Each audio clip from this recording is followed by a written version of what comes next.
शंख और लिखित दो भाई थे। दोनों भाई तपस्वी, मनस्वी और तत्वज्ञानी थे। दोनों की कुटिया अगल बगल थी और दोनों ही कुटिया में बगीचे थे। एक बार लिखित अपने भाई शंख की कुटिया पर गए। वो भूखे थे। शंख की कुटिया में जो बगीचा था उसमें फल लगे हुए थे और लिखित की कुटिया पर जो बगीचा था उसमें फल नहीं थे। भूखे रहने के कारण लिखित ने अपने भाई के बगीचे से फल तोड़ लिए और जब वो फल खाने लगे तभी शंख वहाँ आ गए और शंख ने पूछा, ये फल तुम कहाँ से लाए? तब लिखित ने कहा, आपके बगीचे से।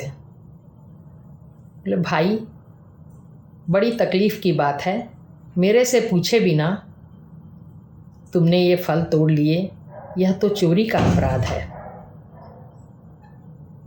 इसका फल तो भोगना ही पड़ेगा। लिखित समझ गए कि फल तो भोगना ही है, तो पाप का फल जितनी जल्दी भोग लिया जाए तो सस्ता होगा, ब्याज नहीं लगेगा, पाप का फल बढ़ेगा नहीं। वह स्वयं राजा के पास चले गए। राजा सुद्युम्न थे उस समय और उन्होंने कहा कि इस प्रकार से मुझसे चोरी का अपराध बन पड़ा है, कृपया आप मुझे चोरी के अपराध का दंड दे दीजिए।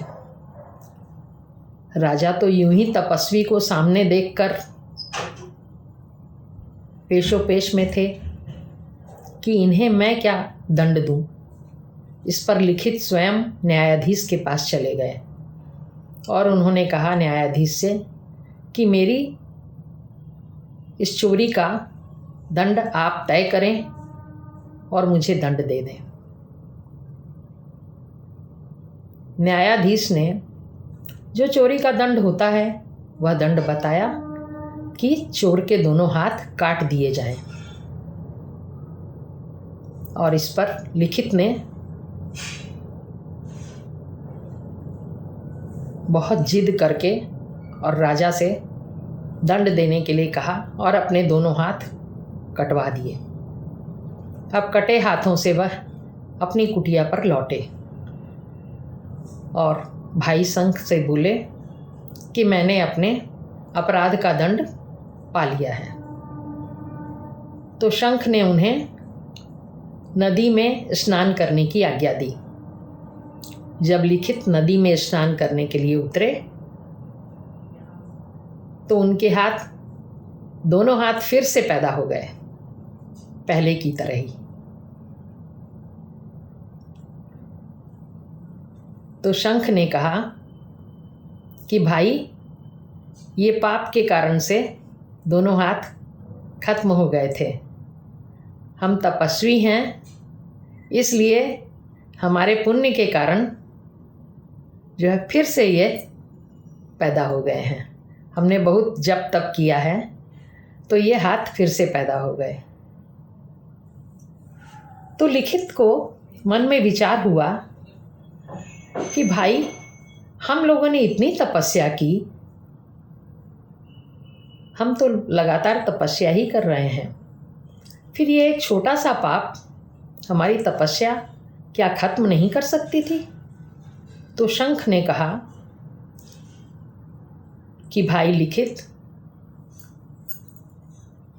पाप अगर हो गया है तो उसका फल तो भोगना ही होगा। कोई साधारण मनुष्य हो या फिर कोई तपस्वी हो, आज भोग लें या फिर आगे ब्याज के साथ आएगा। तो हम लोगों को ज्ञान था तो तुमने तुरंत जाकर उस पाप को राजा के सामने उजागृत किया और उसका फल भोग लिया। किंतु अगर उस पाप को छुपा दिया जाए या किसी को बताया ना जाए या उसका फल नहीं मिला तो आगे जन्मों में ब्याज के सहित भोगना पड़ता है। भोगना तो पड़ता ही है, तपस्या भी उसे नष्ट नहीं कर सकती। हमारा अच्छा कर्म है उसका फल भी हमें मिलेगा ही, और बुरा कर्म है अगर तो उसका फल भी हमें मिलेगा ही। इसमें किसी साधारण व्यक्ति और तपस्वी किसी का भी भेद नहीं होगा। ये भगवान का न्याय जो है वो एक है, सबके लिए एक है।